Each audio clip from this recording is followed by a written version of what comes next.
مراجعة الفصل الأول: الحملة الفرنسية على مصر والشام. احنا درسنا محاولات فرنسا للاستيلاء على مصر في العصر الحديث. فرنسا حاولت كذا مرة تستولى على مصر. أول محاولة أثناء حكم الملك لويس ال14. طب ده ليه؟ قالك بهدف ضرب التجارة الهولندية في الهند التي تمر عن طريق مصر. طب تاني محاولة أثناء حكم الملك لويس ال15 عن طريق طلب فرنسا أن تتنازل لها الدولة العثمانية عن مصر مقابل المال. تالت محاولة أثناء حكم الملك لويس ال16 كانت بهدف تسهيل تجارة فرنسا مع شرق آسيا عن طريق مصر بدلا من الدوران حول أفريقيا. المحاولة الرابعة قامت بعد قيام الثورة الفرنسية، وكانت المحاولة الرابعة والأخيرة.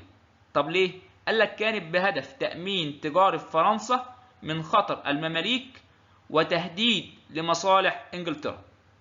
طب سؤال ممكن يجي: ترجع محاولة لويس ال16 للسيطرة على مصر إلى رغبته في سرعة نقل المنتجات والبضائع مع الشرق، تفادي خطر إنجلترا وحلفائها، السيطرة على طرق التجارة، تأمين تجارة فرنسا من خطر العثمانيين. طب أنا درست إن محاولة لويس ال16 كانت بهدف تسهيل تجارة فرنسا مع شرق آسيا عن طريق مصر بدلا من الدوران حول أفريقيا. يبقى كان عايز إيه؟ سرعة نقل المنتجات والبضائع مع الشرق عن طريق مصر بدلا من الدوران حول أفريقيا. بدأت الثورة الفرنسية في 14 يوليو 1789. طب مين اللي عمل الثورة؟ قالك أبناء الطبقة الوسطى بالتحالف مع الطبقة العامة. طب إيه نتائج الثورة الفرنسية؟ قالك: 1. القضاء على النظام الملكي الإقطاعي في فرنسا. تاني حاجة إقامة الجمهورية. تالت حاجة إعدام الملك لويس ال16. تبقى اللي عمل الثورة الطبقة الوسطى بالتحالف مع الطبقة العامة. نتائج الثورة: القضاء على النظام الملكي الإقطاعي في فرنسا. تاني حاجة إقامة الجمهورية. تالت حاجة إعدام الملك لويس ال16. كانت الثورة الفرنسية أول ثورة اجتماعية في أوروبا. طب ده ليه؟ لأن قادها أبناء الطبقة الوسطى بالتحالف مع الطبقة العامة. بعد كده أدرك ملوك أوروبا خطر الثورة على عروشهم، فحاولوا يعملوا إيه؟ إعادة الملكية لفرنسا. تاني حاجة القضاء على الثورة الفرنسية ومنع تسرب مبادئها خارج حدود فرنسا. فكر نابليون في إرسال حملة لغزو مصر. طب ده ليه؟ قالك بعد فشله في توجيه ضربة عسكرية لإنجلترا في عقر دارها لتفوق الأسطول الإنجليزي. أرسل نابليون الحملة لتهديد مصالح إنجلترا وهدم إمبراطوريتها في الشرق وإقامة إمبراطورية فرنسية بدلا منها. تاني حاجة تسهيل مرور التجارة الفرنسية إلى الشرق عبر مصر بدلا من طريق رأس الرجاء الصالح اللي بيسيطر عليه مين؟ الأسطول الإنجليزي. أحوال المجتمع المصري قبيل الحملة الفرنسية. أول حاجة الحالة الاقتصادية. بالنسبة للزراعة قالك كان عندهم حاجة اسمها حق الانتفاع، اللي هي كانت الأرض ملكا للدولة متمثلة في السلطان العثماني وتزرع عن طريق تكليف الفلاحين بعد تسديد ما تقرره الدولة من ضرائب. تاني حاجة نظام الالتزام، اللي هو الملتزم يعطى قطعة أرض معافاة من الضرائب تعرف بالوصية مقابل قيامه بجمع الضرائب من المنتفعين. مهمين جدا حق الانتفاع ونظام الالتزام. قال لك الزراعة تدهورت في ظل الحكم العثماني. طب ده ليه؟ قال لك بسبب معاناة الفلاح من سطوة الملتزمين في جمع الضرائب وفرضهم الإتاوات خارج الضرائب المقررة. تاني حاجة عدم اهتمام الدولة بأمور الري وتقوية الجسور وحفظ الأمن. بعد كده الصناعة، قال لك كانت لا تزال يدوية بسيطة لم تصل إلى الآلية كما حدث في أوروبا، وكان الصناع ينتظمون في طوائف تحت قيادة شيخ الطائفة. بعد كده التجارة، قال لك تدهورت التجارة الخارجية في ظل الحكم العثماني. طب ده ليه؟ بسبب تحول طريق التجاري بين الشرق والغرب إلى طريق رأس الرجاء الصالح. تاني، تحول طريق التجاري بين الشرق والغرب إلى طريق رأس الرجاء الصالح. بعد كده تدهورت التجارة الداخلية بسبب عدم استقرار الأمن والنزاع بين الفرق العسكرية والغارات للبدو. تاني حاجة عدم ثبات قيمة العملة المتبادلة واختلاف الموازين والمكاييل من مكان لآخر. عدم ثبات قيمة العملة المتبادلة واختلاف الموازين والمكاييل من مكان لآخر. تاني حاجة الحالة الاجتماعية، كان عندهم فئة الحكام وفئة المحكومين وهم المصريين. طب فئة الحكام كانوا الأتراك وبكوات المماليك، وعاشوا في عزلة اجتماعية عن سائر فئات المجتمع. طب فئة المحكومين قال لك هم المصريين، الطبقة الوسطى، المشايخ، العلماء، التجار، الطبقة الدنيا اللي هم الفلاحين وصغار الحرفيين وعامة الناس. ثالث حاجة الحالة السياسية، قال لك نظام الحكم في مصر قام على 3 إدارات: الوالي كان نائب السلطان، الديوان سلطته مراقبة الوالي وله صلاحية عزله، بكوات المماليك إدارة شؤون الأقاليم. يبقى نظام الحكم في مصر قام على 3 إدارات: الوالي، الديوان، بكوات المماليك. بعد كده عيوب الحكم العثماني في مصر، أول حاجة قصر مدة حكم الوالي. تاني حاجة زيادة سلطة الديوان والحامية العسكرية مع ضعف الدولة العثمانية. تاني عيوب الحكم العثماني في مصر: قصر مدة حكم الوالي، زيادة سلطة الديوان والحامية العسكرية مع ضعف الدولة العثمانية. آخر حاجة في الدرس الأولاني محاولة علي بيك الكبير الاستقلال بحكم مصر. طب مين هو علي بيك الكبير؟ قال لك زعيم المماليك اللي هو شيخ البلد، انتهز فرصة حروب الدولة العثمانية مع روسيا. طب ده ليه؟ للاستقلال بحكم مصر. يعني علي بيك الكبير زعيم المماليك اللي هو شيخ البلد انتهز فرصة حروب الدولة العثمانية مع روسيا للاستقلال بحكم مصر. عمل ايه؟ عزل الوالي، ضرب النقوب باسمه، امتنع عن دفع الخراج، أخضع الحجاز لنفوذه، أرسل نائبه محمد بيك أبو الدهب لغزو الشام.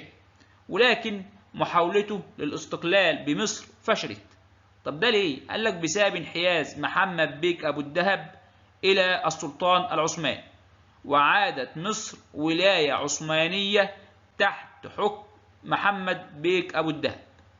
يعني أسباب فشل محاولته انحياز محمد بيك أبو الدهب للسلطان العثماني، وعادت مصر ولاية عثمانية تحت حكم أبو الدهب.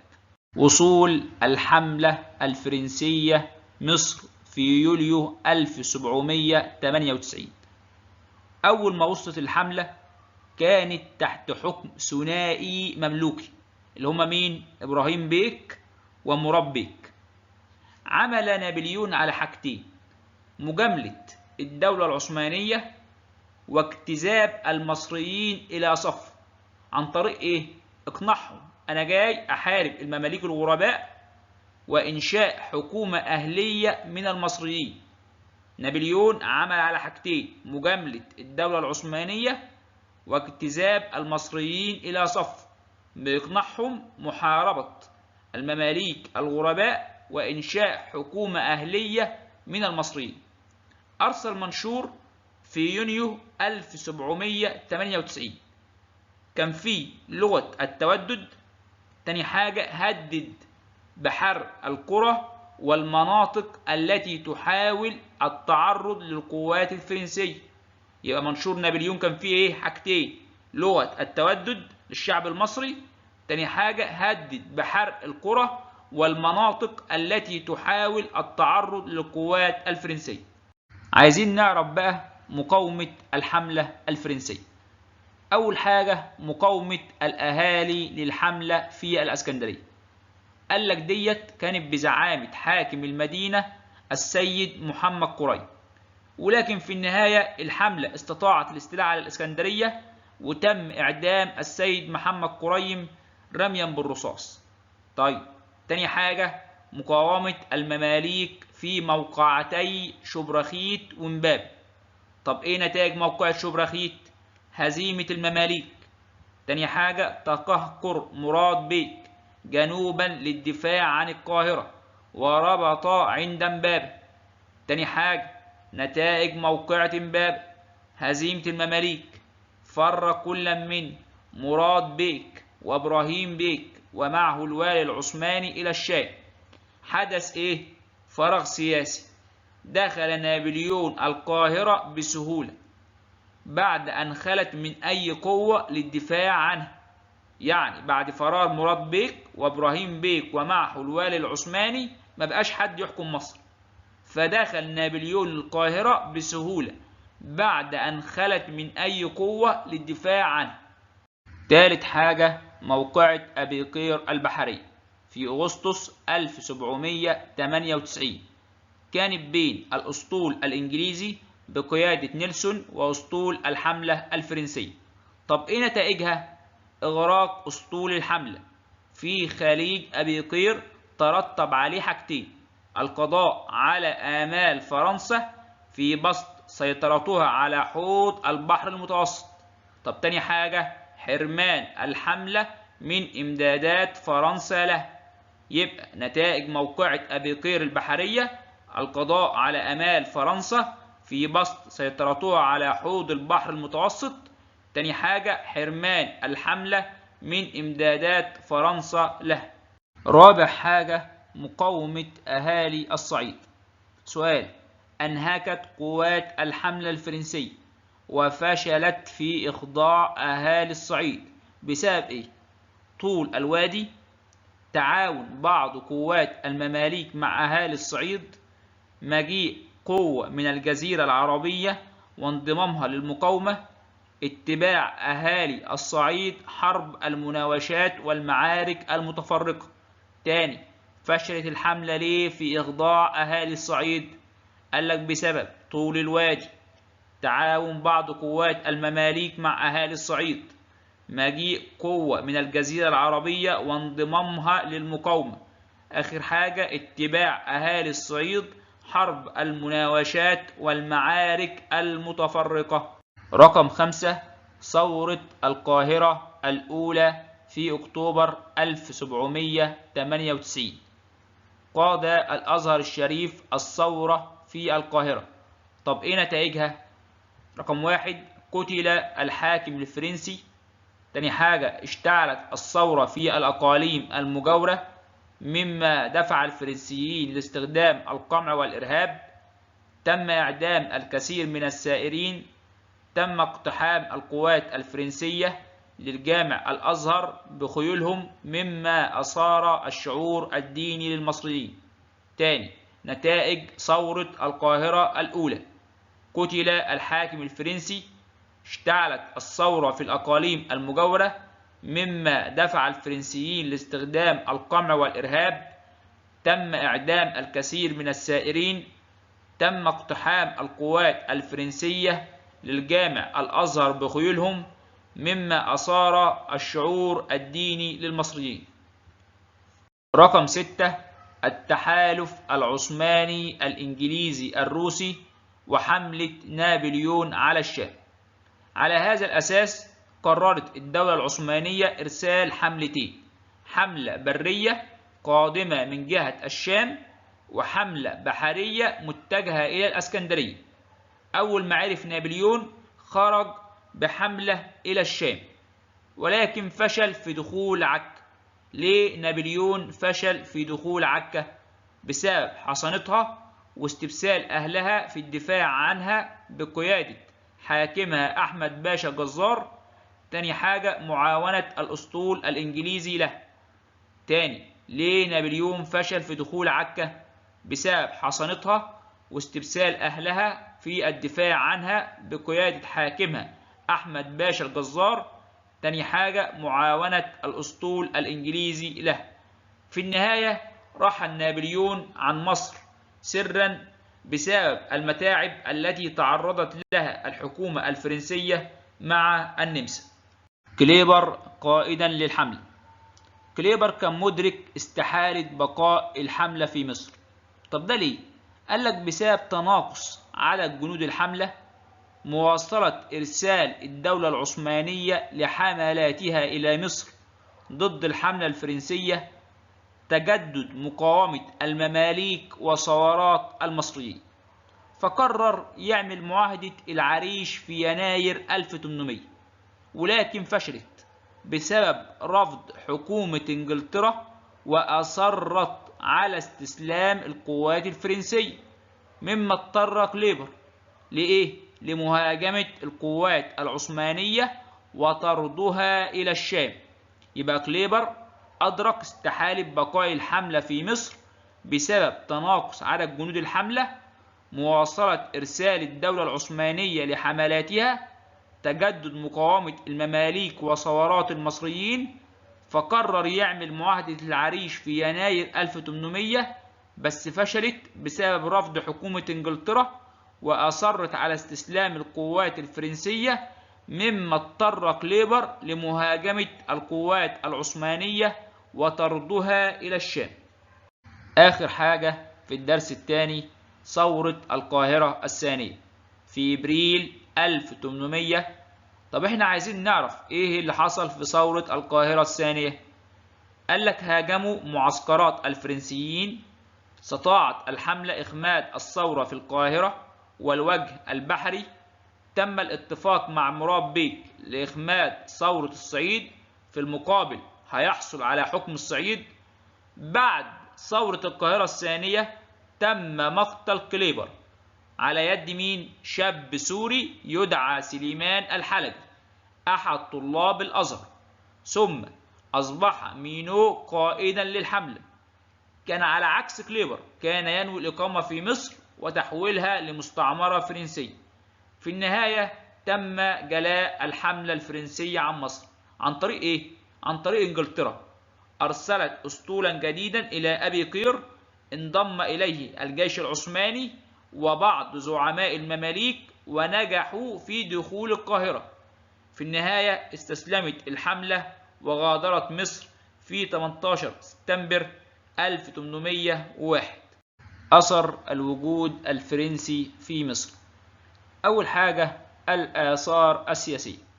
احنا عارفين إن كان نقل نابليون للسلطة في مصر كان للأعيان والعلماء، كان نقلا شكليا. طب ده ليه؟ قال لك كانت الدواوين التي أنشأها مقيدة بالمصالح الفرنسية، وكان غرض نابليون التعرف على ما يدور في أذهان المصريين. طب إيه الدواوين اللي أنشأها نابليون؟ أول حاجة ديوان القاهرة، كان يتألف من 9 أعضاء من المشايخ والوجهاء، مهمته التداول في أحوال العاصمة. تاني حاجة دواوين الأقاليم، كان مكون من 7 أعضاء، مهمته النظر في المصالح والشكاوي، منع المشاحنات بين القرى، جباية الأموال والضرائب. تالت حاجة الديوان العام، وكان أعضاؤه من دواوين القاهرة والأقاليم بواقع 9 مندوبين، بواقع 9 مندوبين عن كل مديرية، 3 من العلماء، 3 من التجار، 3 من مشايخ القرى ورؤساء العربان، وكان رئيسه عبد الله الشرقاوي. تبقى الدواوين اللي أنشأها نابليون: ديوان القاهرة، دواوين الأقاليم، والديوان العام.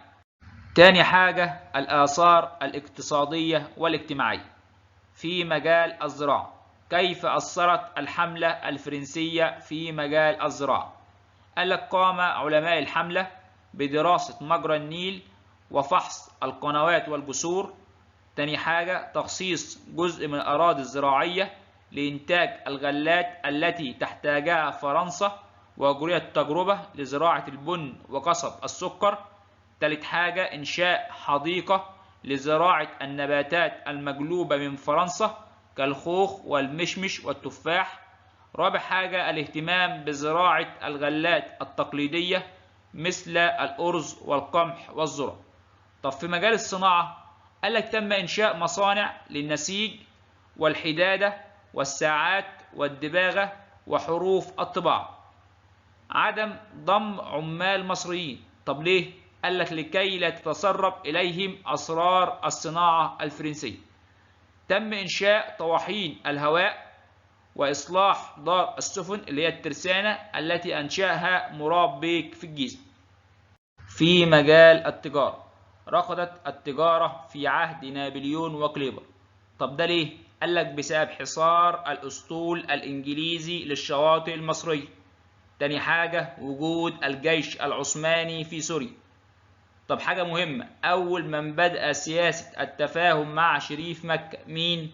نابليون. نابليون هو أول من بدأ سياسة التفاهم مع شريف مكة. على هذا الأساس عمل مينو على إحياء التجارة الخارجية. طب إيه الدليل؟